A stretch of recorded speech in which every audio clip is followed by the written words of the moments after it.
So it's the guy just has he's one of those great talents. He runs well. He has outstanding speed. The fact that he's not the biggest guy in America, well, I don't think that matters.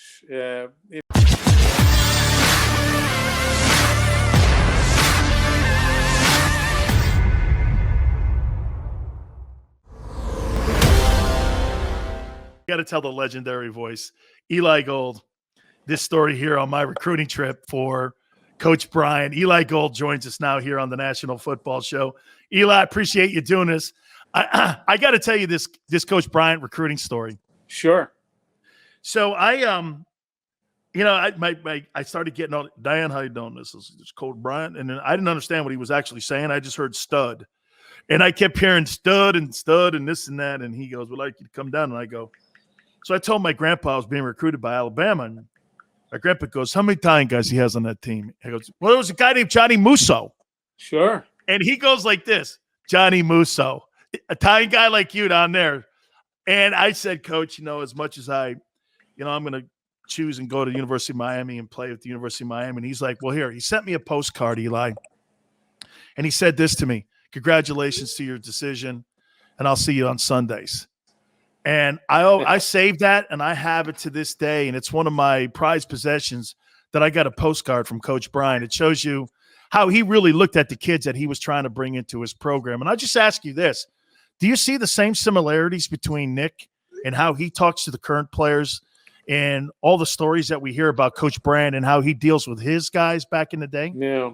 Well, I wasn't around with Coach Bryant. I did meet him a couple of times, but my tenure with the university started in the Bill Curry days. But the most amazing thing is watching Nick Saban, soon to be a 70-year-old man, deal with these 17 and 18 and 19-year-old kids. And as they have changed, as the student athletes have changed over the years, Nick Saban has adjusted. He has changed his offense. He has changed the way he recruits. The man is he is just amazing the way he has been able. Now, we know a lot of coaches, and Dan, I'm not going to name names, and I don't expect you to either, but we know a lot of coaches who have not been able over the years to adapt to the changing landscape. And I've known a couple of them in the SEC, and neither man is in the SEC any longer. Nick Saban has been able to change and adapt to changes, and it's wonderful to watch. He is just, he has changed himself over the years, but the way he can deal with kids, he's not old at 70. He's a young 70. But from my point of the story, he's not in his 30s or his 40s. And watching him deal with these young kids is just remarkable. Eli, I think the most visible thing for me on the outside watching, and you're talking about his evolution as a coach. Nick, when I was recruited back in the day, he could have been at Toledo or something like that. This guy was a ground and pound coach. This guy was going to run the ball. He was not going to throw the ball a lot. He was going to play tough-ass defense, and he was going to have great special teams. I watched over the last 6 years that Alabama program from going to the ground and pound to being a spread offense in front of me, and usually there's a transition, Eli. But you know what the transition was? No change in the record. I think that is the genius of what he's done there. Do you agree? No doubt. And the genius of hiring good assistants and realizing how the game has changed. Let's go back even more than 6 years ago when Terrence Cody, you remember Big Mount Cody, as we used to call him, for Alabama. Terrence Cody was, a guy who could play first down and second down, but you weren't going to keep him in there on third down. You'd substitute somebody. Well, you could do that when the game was slower and teams did this thing that they used to call a huddle. remember a huddle? Well, then it became the speed up game, and you couldn't get the right personnel on the field because the offense was just going at breakneck speed. And although the coach didn't necessarily like that, he realized that, hey, that's where the game is going. And all of a sudden, he started recruiting different body styles, if you will. And you don't see the Terrence Cody type any longer. And let's look at Alabama's offenses. The Blake Sims offense was different from the A.J. McCarron offense, was different from the Coker offense, was different from, Jalen Hurts, different from Tua. He didn't mind changing things up. He didn't say, all right, this is my offense, and we're going to play it come hell or high water. He modified his offense to best utilize the talents of his players. A lot of coaches wouldn't have had the guts to do that. Nick Saban did. So, and then he brought in people like Lane Kiffin, who had a whole different approach. Say what you will about Lane, the guy's an offensive genius. Learned at the feet of one of the greatest defensive geniuses, his dad, Monty Kiffin.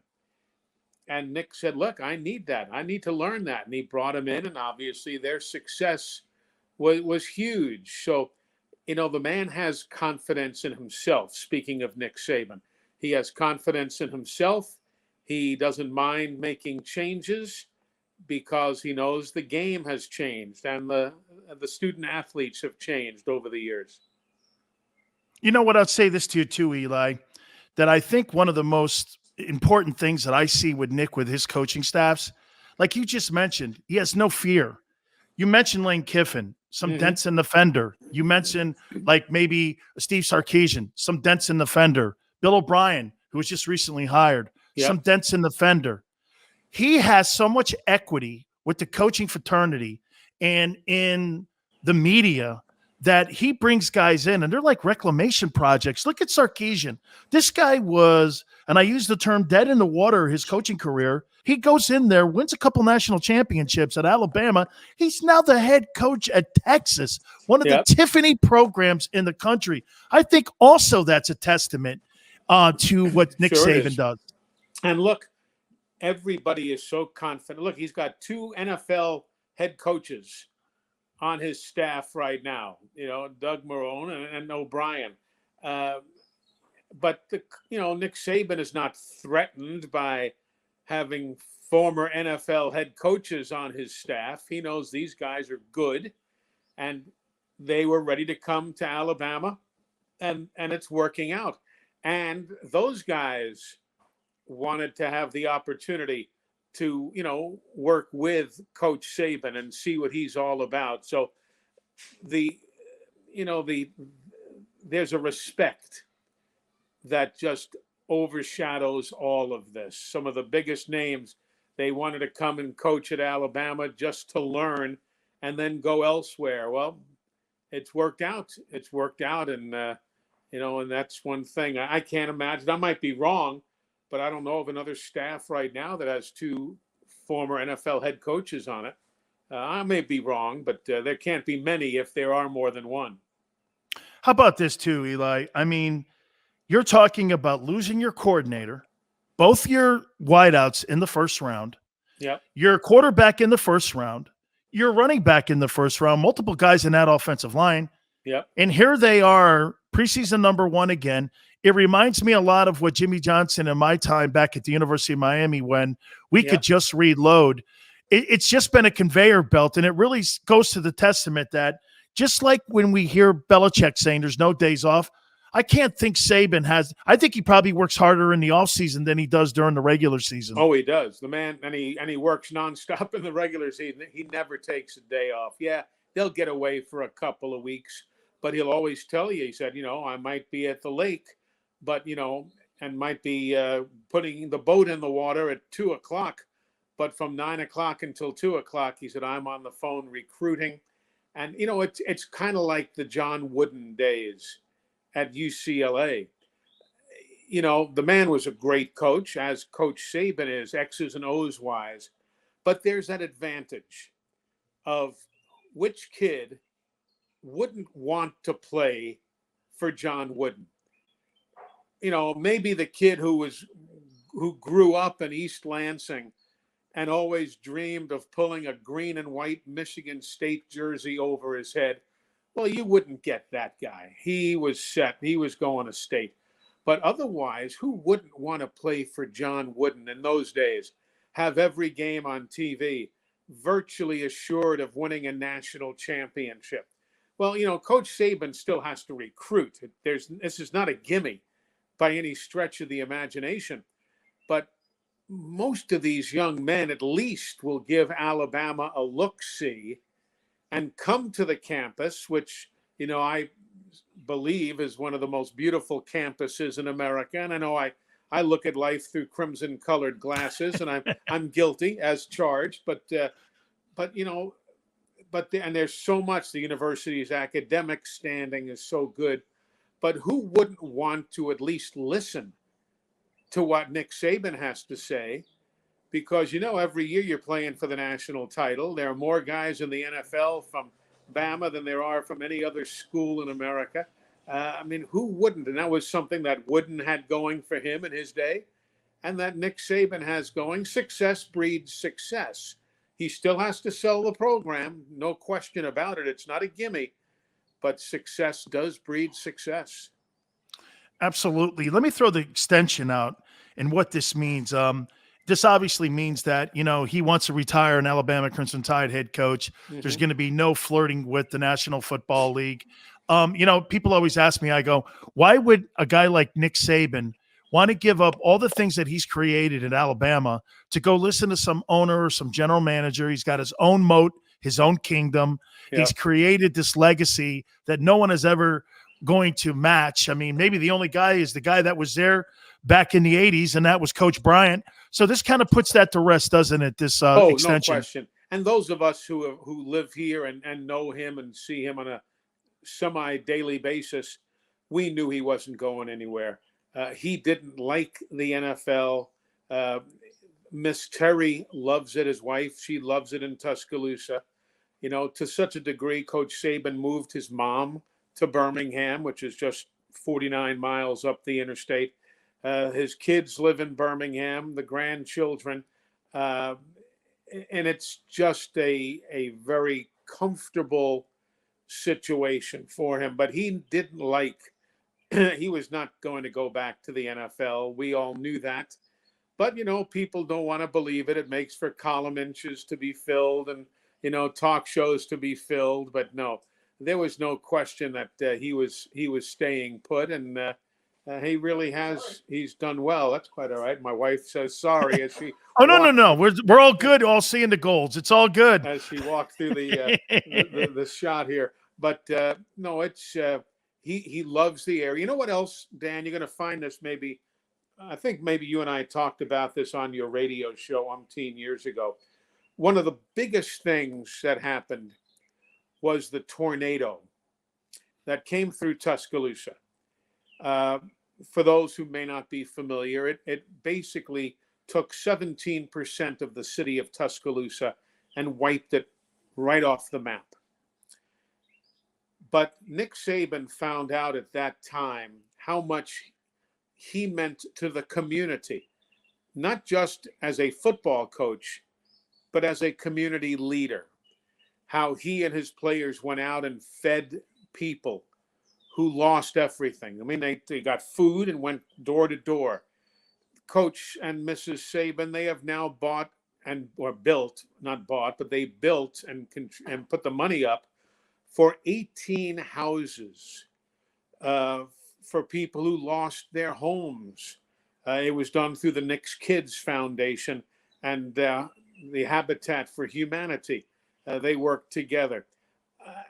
He really realized how much he meant to the community and how much the community meant to him. And, he mellowed a good bit. Not totally. He's still Nick Saban, but he mellowed a good bit.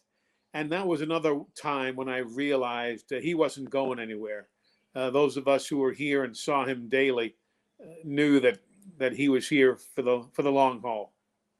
How about this, Eli? Last year, I say this, asking you if that was the best football team and collection of talent he's ever had. It's so hard when you're trying to pick your favorite chocolate. You know what I'm saying? Yeah. And I probably think, would you agree, though, that this was probably his greatest journey to a national championship because of the pandemic and everything that was involved with it? Players opting out potentially, players being injured, Waddle getting hurt early, all of that. I mean, was this the best journey he's had since he's been there in Birmingham? I don't think there's any question about that. Putting it the way you did, there's no question about that. It was, with the COVID, with all of that. But notice there were no opt-outs, here at Alabama. These kids bought in. They wanted to be part of the program. It was going to be an all SEC schedule. It was, but yes, there was no question that now a few years ago when he went, we had to go like 5 deep in the linebacker depth chart. That was outstanding. This guy gets hurt. All right, you bring the next guy. This guy gets hurt, you bring the next guy. This guy gets hurt, you bring. I was the only guy who didn't play linebacker, I think, and still we go on and win a title. So there have been some great ones, but I'm glad you didn't ask me to compare teams or players, because how do you compare Jalen Waddle? How do you compare Devontae Smith to Julio Jones? And many others of that ilk. How do you compare the running backs and so on? It's, once you get to that level of talent, it's, you're splitting hairs. But yes, dealing with everything they dealt with and the way the kids bought in and the coach missing the Iron Bowl because of COVID and this, that, and the other.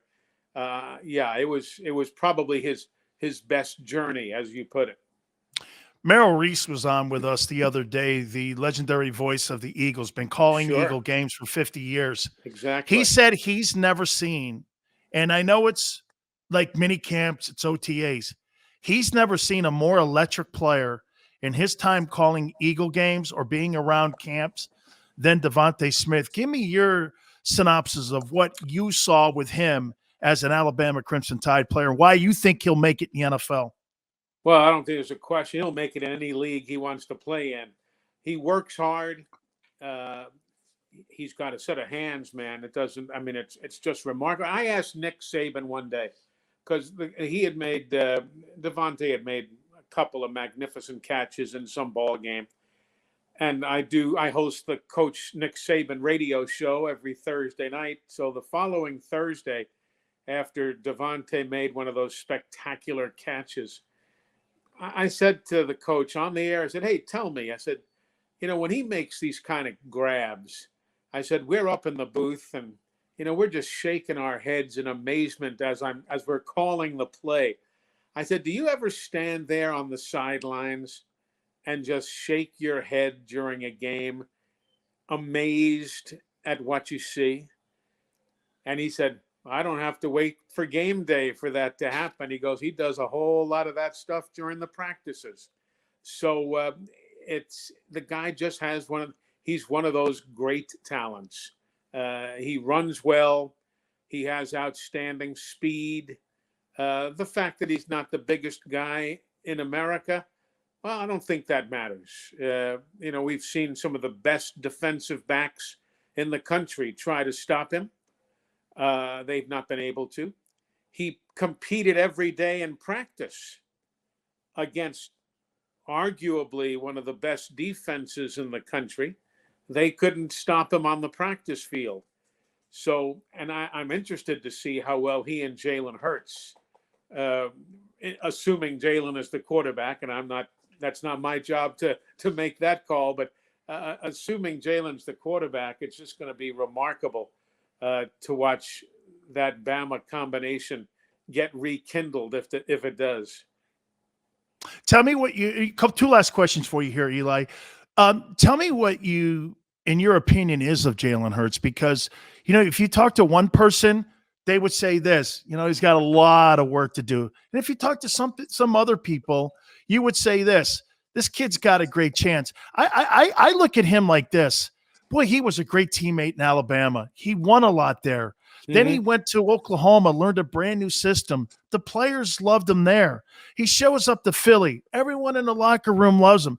There just seems to be something like a Dak Prescott aura about the kid Yeah. that people gravitate to him. Do you get that same sense? Oh, there's no question. He was always like that. The nicest young man you'd want to see. Of course, let's not forget he grew up with a coach. His dad was a coach, and that's a big factor. That really, you're immersed in football. And sure, he's got stuff to improve on. Everybody does. Heck, I'm sure Tom Brady would tell you he could do something better than he's doing right now, whatever it might be. But yeah, I don't see why he wouldn't do well. He runs well. He can make things happen out of nothing. I'm looking forward to seeing him get a bona fide chance in the National Football League. And when the guys like you, when you're beloved in the locker room, man, you've been there and done that. They'll play as hard, if not harder, than they knew they could, just to support him. So I'm looking forward. To me, he's a huge asset for the Eagles, as they say. He's a huge asset. Finally, here, Mac Jones.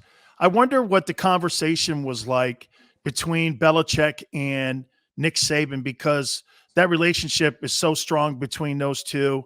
And there's how much of a selling job, or if there was any selling job, that Nick had to do to Belichick for him to be able to draft him. Do you think that conversation went long or short? Well, I think it was fairly short because number one, Bill Belichick is a genius in his own right. He watched every game. He watched all the film. It wasn't like this guy just showed up and walked on. So he had seen. But, Nick Saban can talk about the kind of person that Mac is. And Mac is a genuinely wonderful young man. So I'm sure Bill Belichick probably said, "So what do you think?"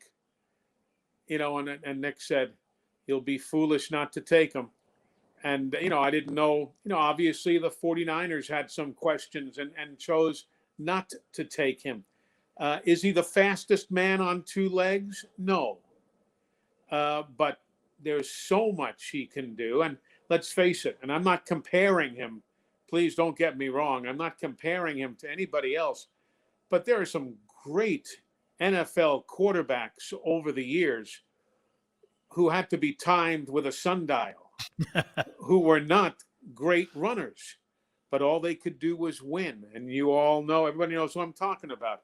Uh, Mac just has that element. He could win, has a great arm. I mean, everybody says, well, how could he not lose? He was surrounded by Jalen Waddle. He was surrounded by Devontae. He was surrounded by John Mechie. Well, since when did that become a crime? Since when did it become a crime to be able to hand off, to a world-class running back? When did it become a crime to be protected by the Joe Moore award-winning offensive line? Yeah, but you still have to do the job. Guys still get through. You still got to get those. You got to throw those dimes down the field to Devontae. You still got to do all of that. So I don't think there's any question he will be a wonderful NFL quarterback. And I think Coach Belichick and Coach Saban, I'm sure they talked about him, but I don't know if there had to be a whole heck of a lot of selling that was done. That's right, Eli. I tell everyone, man, usually your most successful quarterbacks in the NFL couldn't jump over a ruler. Well, you mean, look back, Johnny Unitas, even going all the Yeah. way back, John Constantine Unitas. The man was not a speedster. Heck, there are guys in more recent years. Peyton Manning, and I'm not comparing him to Manning, but Manning was not what you'd call a speedster. Was John Elway a speedster? I'm not comparing him to John Elway, but he wouldn't have beaten many people in a flat-out foot race. There are a lot of elements that make a quarterback. And, and Mac just standing in and taking the hits when he had to, dusting himself off. Another thing that really showed me something was when he threw those two pick sixes in the Iron Bowl against Auburn. For the folks who are watching this, in our state of Alabama, where you don't have the NFL, you don't have the NBA, you don't have the NHL, you don't have Major League Baseball, college sports is the thing. College football is the top of that thing list, and no game is bigger than Alabama and Auburn. And he throws 2 pick sixes at Auburn's stadium, dusted himself off, and brought the team back to be in a position to win the game. They didn't win. Bama didn't win. Auburn did. But there were a lot of quarterbacks who probably would have rolled over and played dead after throwing 2 pick sixes in the same game against your number one rival. And, and he didn't roll over and play dead. That day showed me a lot about what made Mac Jones very, very special. I leave you with this. I played for one of the Alabama coaches and one of the Alabama legendary players in Ray Perkins. And I'll never forget, Eli, I'm sitting back there, and I come out of the era of the University of Miami where we were winning every single year, all the national titles. Mm-hmm. And Ray goes like this: Cilio, I don't care what you think that Florida game is. Houses are put up in the Alabama Auburn game, my friend. People's salaries are put up in that Alabama Auburn game. It's a whole different. I say it's the best rivalry in all of college football, Eli. Well, I don't argue with that, and people are going to dispute it, and that's fine. But I've had the luxury and pleasure of being asked to do a lot of national radio broadcasts over the years on weekends when Alabama was off. I've been called to do national games. I've done, I guess it's 3 Michigan State games now. I've done a USC UCLA game. And it was as big as those games were, and maybe it's because of the communities, and that's why I went back to the fact that here in Alabama, college sports is king. But in East Lansing and Ann Arbor, you had to deal with the Lions were still playing, the Pistons were playing, the Red Wings were playing. The end of the season for the Tigers was going on. You had to go to page 6 of the newspaper to get coverage of Michigan State. You had it as the 5th story on the sportscast on TV each night. And the same thing, you go to USC, UCLA, great venue, great setting. It was like, some people knew, but the place was half full. It's not like that here in the state of Alabama. It reminded me of John Hanna. You remember John Hanna? Oh, yeah. Great lineman in every Hall of Fame, folks. He was drafted by the Patriots and was one of the absolute all-time greats. And he goes up to Foxborough and has his introductory press conference at what was then called Schaefer Stadium when they first built that stadium in Foxborough. And he's at this introductory press conference the day after the draft. And one of the reporters says, "Now, John," he said, "what are you going to think about playing every single game in front of 56,000 people?" And Hannah says, "Well, I'll be a little disappointed, but, and the guy said, "What?" He goes, "Well," and at that day, Bryant-Denny Stadium and Legion Field held 80,000. He said, "Well, I play every game in front of 80,000 in college, so 56 will be a bit of a drop off, but I'll get over it." So it's you got to be able to put everything in a perspective.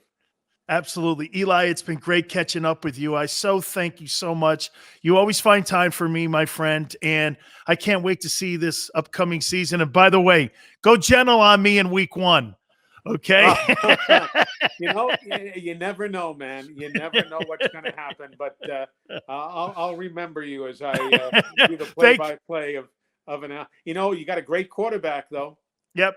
And that's Eric King. So Eric King is very, you can't overlook that fact. So you just never know. Should be very interesting. Eli, thank you, and tell your wife hello. Thank you so much. I'll do it. See. You got it. That is a legendary Eli.